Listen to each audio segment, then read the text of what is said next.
Actor Rajinikanth அவர்கள் வந்து ரீசெண்டா பிரஸ் மீட் வந்து குடுத்துருக்காங்க. அந்த செய்திகள் தான் இப்ப நம்ம செய்தி ஊடகங்கள்லயும், சோசியல் மீடியாலயும் ரொம்ப வைரலா ஓடிக்கிட்டு இருக்கு. அப்படி அவர் அதுல வந்து என்ன சொல்லியிருக்காருன்னா, விஜய் அவர்கள் முதல்வர் ஆனதுல எனக்கு வந்து பொறாமை அப்படின்ட்டு பல பேர் வந்து சொல்லிட்டு இருக்காங்க. ஸோ எனக்கு என்னங்க பொறாமை இருக்கு? அந்த மாரியெல்லாம் பொறாமைலாம் ஒண்ணும் கிடையாது. விஜய் அவர்கள் முதல்வர் ஆன பிறகு, ஸோ நான் எக்ஸ் வலைதளத்துல என்னுடைய வாழ்த்துக்கள வந்து பதிவு பண்ணிட்டேன் அப்படின்ற மாரி சொல்லியிருக்காரு. இன்னொரு பக்கம் வந்து ரிசல்ட் வந்த உடனே நான் போயிட்டு ஸ்டாலின் சார் அவர்களை போய் பார்க்க போயிருந்தேன். அந்த விஷயத்த வச்சு ஒரு சிலர் வந்து விஜய் அவர்களுக்கு எதிராக ரஜினிகாந்த் அவர்கள் வந்து சதி செய்றாங்க. இந்த டிஎம்கேவும், ஏடிஎம்கேவும் ஒண்ணு சேர்க்கறதுக்கு விஜய் அவர்கள் ரஜினிகாந்த் அவர்கள் வந்து ட்ரை பண்ணிட்டு இருக்காரு. இது போன்ற கேவலமான விஷயத்த இந்த ரஜினிகாந்த் வந்து பண்ண மாட்டான் அப்படின்ற மாதிரியான விஷயங்களை வந்து ரஜினிகாந்த் அவர்கள் வந்து ரீசென்ட் பிரஸ் மீட்ல வந்து அவர் வந்து பேசியிருக்காருங்க. அதே சமயத்துல வந்து ரஜினிகாந்த் அவர்கள் வந்து என்ன சொல்றாருன்னா, 34 வருஷமா ஸ்டாலின் அவர்கள் வந்து எனக்கு வந்து நண்பர். வெற்றியும் தோல்வியும் என்னதான் சகஜமான ஒரு விஷயமாக இருந்தாலும், அவர் வந்து கொளத்தூர் தொகுதியில தோத்தது ஒரு மன சங்கடமாகவே இருந்துச்சு.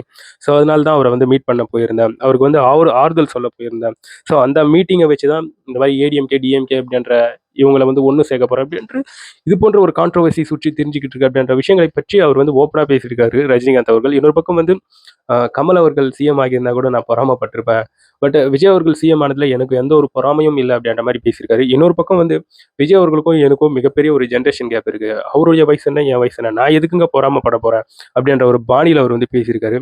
ஸோ அரசியல்ல நான் இல்ல. அப்படி இருக்கும்போது நான் ஏன் பொறாமப்படணும்? சினிமா இண்டஸ்ட்ரியில இருந்து ஒருத்தர் வந்து சிஎம் ஆகி இருக்கிறது உண்மையாவே சந்தோஷமா இருக்கு. அதே சமயத்துல வந்து எம்ஜிஆர், என்டிஆர் இவங்களுடைய வெற்றியை தாண்டி விஜய் அவர்கள் வந்து மிகப்பெரிய ஒரு சாதனை பண்ணியிருக்காரு இல்லையா? அதெல்லாம் பார்க்கும்போது ஆச்சரியமா இருக்கு. அதே சமயத்துல வந்து பொறாமையெல்லாம் இல்லங்க அப்படின்ற மாரியான விஷயங்களை வந்து சொல்லியிருக்காரு. அதே சமயத்துல ரீசென்ட் டைம்ல ரஜினிகாந்த் அவர்கள் வந்து ஏர்போர்ட்ல வந்து போயிருக்காராம். அந்த சமயத்துல ஒரு நபர் வந்து விஜய் அவர்கள் வந்து சிஎம் ஆகிட்டாரு. இதை குறித்து நீங்க என்ன சொல்றீங்க? அப்படின்ட்டு ஒரு நபர் வந்து ரஜினிகாந்த் அவர்கள் கிட்ட வந்து பேசியிருக்காராம். அந்த சமயத்துல வந்து அவர் பார்ப்பதற்கு பிரஸ் போல இல்ல. அவர் வந்து ஃபோன்ல வந்து வீடியோ எடுத்துட்டு இருக்காரு. ஒரு சாதாரண பொதுமக்களா தான் இவரு இருப்பாரு அப்படின்ட்டு ரஜினிகாந்த் அவர்கள் வந்து ஏர்போர்ட் உள்ள வந்து போயிட்டாராம். அதுக்கப்புறம் அவரு திருப்பி ஏர்போர்ட்ல இருந்து திருப்பி வெளிய வரும்போது பிரஸ் பீப்பிள்ஸ் வந்து இருப்பாங்க.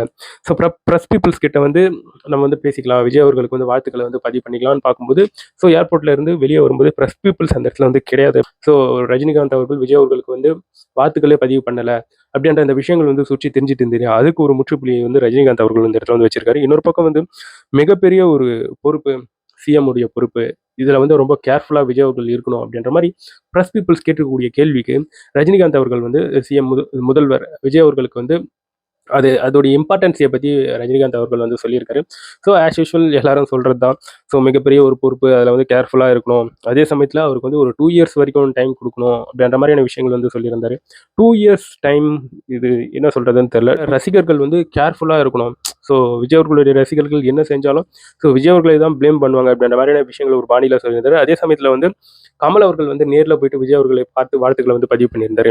நீங்க நேர்ல போலயா? அப்படின்ற மாரியான விஷயங்களை வந்து பிரஸ் பீப்பிள்ஸ் கேட்கும்போது இந்த சம்பிரதாயத்துக்காக நேர்ல போய் பார்த்துட்டு வாழ்த்துக்கள் பதிவு பண்றதெல்லாம் எனக்கு அந்த அளவுக்கு உடன்பாடு கிடையாதுங்க. அப்படின்ற மாரி ரஜினிகாந்த் அவர்கள் இப்ப ரீசென்ட்டா தளபதி விஜய் அவர்கள் சிஎம் விஜய் அவர்கள் நம்ம தமிழக முதலமைச்சர் விஜய் அவர்கள் சிஎம் ஆனத வச்சு கான்ட்ரோவர்சி வந்து சுற்றி தெரிஞ்சது இல்லையா ரஜினிகாந்த் அவர்களை பற்றி. அந்த கான்ட்ரோவர்சிக்கெல்லாம் இப்போ ரீசென்ட்டா பிரஸ் மீட் குடுத்து அதுக்கு வந்து ஒரு முற்றுப்புள்ளியை வந்து வச்சிருக்காரு. இதுக்கப்புறம் இவர் பேசியிருக்கக்கூடிய விஷயங்கள வச்சு இன்னும் புது கான்ட்ரோவர்சி வந்து கிரியேட் ஆக போகுதுன்றது நம்மளுக்கு தெரியலங்க. பார்ப்போம். அத பத்தியும் நம்ம வந்து அடுத்து வரக்கூடிய வீடியோக்கள்ல வந்து பார்ப்போம். இதை பற்றி நீங்க என்ன நினைக்கிறீங்கன்றத என்னோட கமெண்ட் செக்ஷன்ல பதிவு பண்ணுங்க.